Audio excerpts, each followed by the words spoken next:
Kembali lagi bersama gue Duson di channel Profesor Parno. Di video kali ini kita akan lanjutkan hands-on terkait apa yang sudah kita bahas sebelumnya, yaitu tentang malware detection.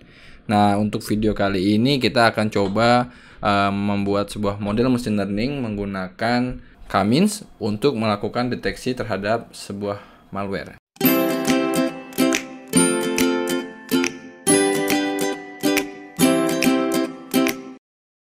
Sebelum kita ke hands-on-nya, ada beberapa hal yang perlu diperhatikan. Ini karakteristik dari malware ya, ketika kita melihat dia pada PE section-nya. Jadi di PE section itu kan sebenarnya ada section header dan section datanya. Nah, untuk beberapa hal yang bisa diperhatikan, tidak hanya ini, namun ini merupakan salah satunya. Karena ketika kita sudah tahu gitu ya, sudah sering menemukan malware, kita akan lebih familiar dengan malware. Beberapa hal yang bisa kita lihat yaitu pada section header, malware ini sangat jarang menggunakan resource grafis ya. Jadi jarang lah orang bikin malware seniat bikin software beneran gitu ya, sampai dia punya grafis, punya suara dan gitu, file-file atau bentuk-bentuk data multimedia. Jadi malware itu pada umumnya resource-nya lebih kecil dibanding software normal pada umumnya. Itu di section headernya ya. Jadi kita bisa cek aja di headernya apakah ini adalah sebuah resource grafis atau dia bukan sebuah resource grafis gitu ya. Itu bisa menandakan bahwa itu adalah malware atau tidak. Namun di section datanya juga kita bisa perhatikan, yang pertama, kebanyakan malware itu sering menggunakan huruf, maksudnya jarang menggunakan simbol lah istilahnya. Jarang dia menggunakan karakter-karakter spesial dan lebih cenderung menggunakan huruf-huruf pada umumnya. Sehingga ketika kita menemukan ada software yang serupa di mana simbol itu sangat jarang ditemukan, bisa kita anggap dia ini adalah malware.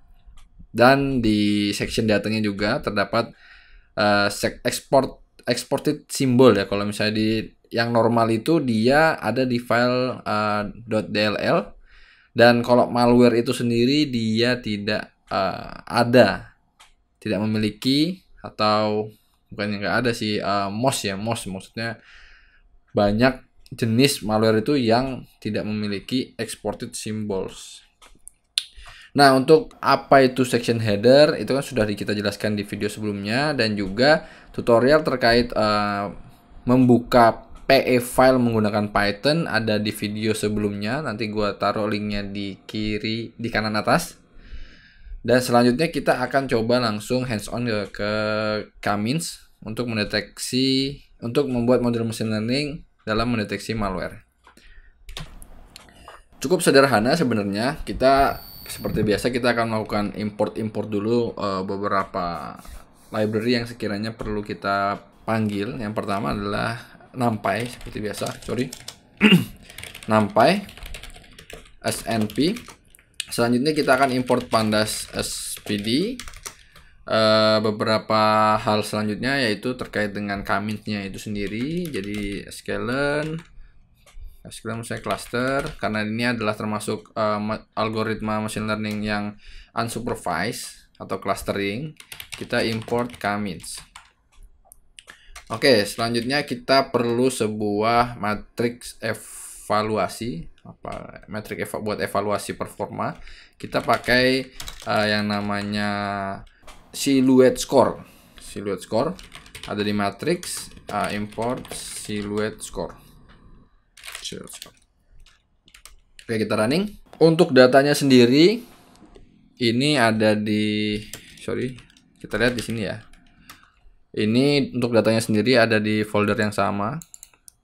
Nanti kita akan panggil dia itu dengan misalnya dataset malware sama dengan kita pakai pandas read csv seperti biasa, karena filenya adalah csv. Habis itu current directory, kita tulis nama filenya adalah malware artifact. Sebelum ke sana kita coba lihat dulu. Jadi di data kita ini kita punya beberapa datanya ini sekitar 13.000. Nanti kita lihat ini kita punya beberapa atribut seperti address of entry point, major linker versionnya, OS versionnya, DLL karakteristik, size of stack, ya kan, number of section, resource size, ya kan tadi kan saya bilang resource size-nya ukurannya seberapa, biasanya lebih kecil kalau malware karena dia tidak punya resource grafis. Nah, terakhir di sini adalah dia ini legitimate atau tidak, 1 atau 0. Ini datanya nanti untuk datanya saya taruh di link di deskripsi. Lanjut kita masukkan si datanya ini ke data underscore malware. Kita lihat di sini pakai koma ya pembatasnya. Jadi kita masukkan atribut parameter delimiter sama dengan koma. Oke, datasetnya sudah kita dapatkan. Kita coba lihat dia beberapa file pertamanya saja. Di sini 5 data pertama ya, sama seperti yang di sini. Di data yang pertama, data yang kedua sama ya. Ini. Berarti kita sudah berhasil memasukkan dataset ini ke variabel dataset malware. Selanjutnya kita akan melakukan yang namanya pemisahan antara si samplesnya dengan target. Targetnya itu di yang terakhir tentunya, legitimate atau tidak. Sedangkan yang untuk samplesnya itu kita ambil dari beberapa ini aja ya, dari beberapa atribut. Nah, yang kita ambil itu nggak semua, kita ambil aja yang major link version, kita ambil major link version, habis itu kita ambil juga major image versionnya, habis itu kita ambil juga major operating versionnya, selanjutnya adalah DLL karakteristik. Nah, semisal kalian mau nambahkan yang resource, number of section juga monggo, kalian bisa melakukan eksperimen sendiri. Apa-apa saja yang kalian mau masukkan ke dalam samples dari atribut dari samples yang akan kita proses. Samplesnya kita ambil dari dataset malware yang sekarang lebih dianjurkan menggunakan ilog ya, karena kalau pakai yang langsung slicing gitu biasanya bukan timbul error tapi sebuah warning himbauan itu. Jadi lebih sering sekarang gue pakai ilog. Kita ambil yang ke 1 ini kan 0, kita ambil yang ke 1, 2, 3 dan 4. Setelah kita ambil yang di sini saja. Oke. Terus kita juga mau ngambil nilainya aja, nggak usah sama nama dari row-nya.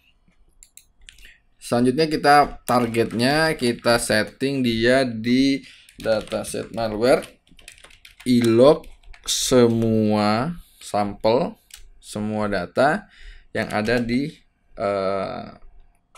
atribut ke-8 atau secara urutan itu ke-9 ya, yang terakhir sini. Atau pakai -1 juga bisa. Oke, kita ambil juga value-nya saja. Sudah, kita running. Dan kalau misalnya kita penasaran sebenarnya kita punya berapa data, kita bisa pakai len target atau sampelnya bisa. Kita punya sekitar 137.444. Ini banyaknya sampel yang kita punya. Selanjutnya kita langsung ke pembuatan model machine learningnya. Yang pertama misalnya kita mau pakai objek K-means untuk si K-means-nya itu sendiri. K-means kita panggil beberapa parameter wajibnya. Yang pertama yang jelas adalah n clusternya berapa. N clusternya misalnya kita pakai 2. Ini bebas, kalian mau eksperimen berapa yang cocok, berapa yang paling besar. dan iterasinya. Maksimal iterasinya misalnya kita set 350 misalnya, contoh. Feel free ya untuk diubah. Selanjutnya kita langsung fit aja model kita ini ke si samplesnya. Kita running. Nah, ini udah berhasil. Selanjutnya kita bisa melihat confusion matrixnya, evaluasi bagaimana sih performa dari model kita ini terhadap data aslinya ya. Misalnya kita mau print aja dia, misalnya kita belum mau print apa-apa ya. Di sini kita print performa atau confusion matrix Cummins, yaitu sebesar, misalnya kita pakai enter di sini sekali aja enternya, kita masukin kita pakai cross tab biar nanti terlihat confusion matrixnya lebih rapi ya. Kita pakai enter dan juga kita pakai pandas cross tab, dimana si yang pertama ini adalah targetnya.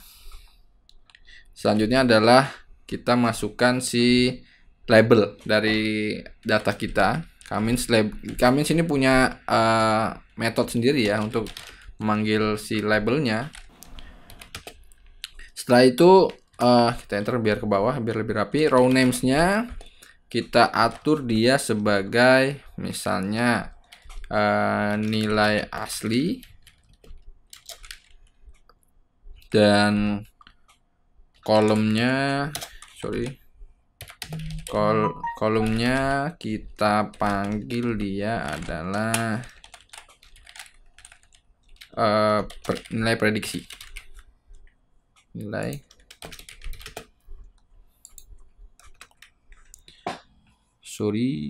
Label tidak ada label, ini names kurang S. Ini confusion matrix dari performa model kita. Ini nilai aslinya yang di bawah 01 dan nilai prediksinya ini ya. Jadi kita bisa melihat yang salah itu adalah ketika dia nilai aslinya 1, ternyata dia prediksinya 0. Ini yang salah di sini dan di sini. Jadi perbandingannya cukup kecil ya, karena ini dari 83, ini 7000 yang salah, dan yang untuk yang prediksi yang 1 ini salah di sini 13.107. Jadi ketika dia nilai aslinya 0, prediksinya 0 tuh segini benarnya, dan ini salahnya. Ketika nilai aslinya 1, yang diprediksi benar itu segini dan yang salah segini. Ini confusion matrix dari Cummins-nya. Yang kedua kita coba pakai yang silhouette, karena kita sudah panggil juga di atas. Silhouette misalnya kita pakai dia, kita panggil, kita print juga seperti ini. Kita pakai enter dulu satu kali. Misalnya silhouette koefisien ya gini ya. Terus kita pakai format flat yang 3 angka di belakang koma. Jadi kita pakai persen 0,3 float. Jadi nanti ini persentase nilainya adalah float desimal gitu, dengan maksimal angka di belakangnya 3. Apa yang kita masukkan? Yang kita masukkan adalah si silhouette itu, silhouette score dari samples dan labelnya Cummins.labels dengan metrik yang kita gunakan, yaitu menggunakan Euclidean distance ya. Jadi kita mau mengevaluasi performa Cummins kita menggunakan matriks Euclidean distance. Ini kayaknya makan waktu agak lama karena dia harus menghitung dulu nilai Euclideannya dari setiap hasil prediksi terhadap nilai yang sesungguhnya.